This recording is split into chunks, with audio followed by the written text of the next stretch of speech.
tu niečo na rozbitie? Nech nám to prinesie šťastie, že takto o rok sa tu opäť zídeme. Čo je vnútri? Aké to bolo? Však aspoň porozprávaj a dýchni. Tak ideme na to? Tradícia. Črepy nech prinesú šťastie, nech sa tu takto, my všetci, ktorí tu sme, pevne verím, že zo 365 dní si nájdete nových, výborných priateľov, perfektných kamarátov, známych a bude nás tu minimálne 5 krát toľko to. Čo, dáme si taký sľub? Banská Bystrica, ideme na to.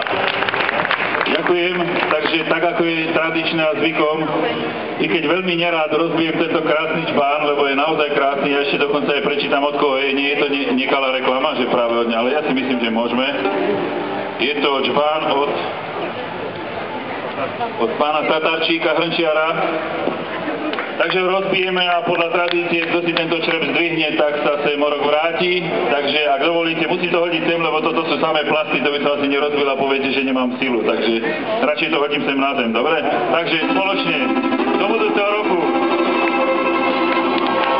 Podarilo sa, ďakujem pekne, milí Banskobystričania a milé Banskobystričanky. Život je taký, že raz sa začína a potom sa končí, oveľa radosnejšie sa začína a trošku smutne sa končí, ale som presvedčený o tom, že sme tu zažili veľmi krásne 3 dní stretnutí, priateľstiev, dopriali sme hlave, dopriali sme žalúdku, dopriali sme ušiam aj duši, takže som presvedčený o tom, že ten budúci rok, ktorý je pre nás, pre Banskobystričanov, veľmi magický, pretože budeme mať 353. Radvanský jarmok, budeme mať 13. trhy remesiel a budeme mať 755 rokov vzniku nášho mesta. Takže naozaj si myslím, že budúci rok by sme mohli vygradovať, aby nám teda takto isto vyšlo počasie. Ešte raz chcem poďakovať všetkým umelcom, ktorí naozaj veľkolepo zabávali Banskobystričanov. Ďakujem zvlášť riaditeľovi PKO, pánovi Danášovi, za to, že takouto scenériou a takýmto programom prekvapil mesto Banskú Bystricu.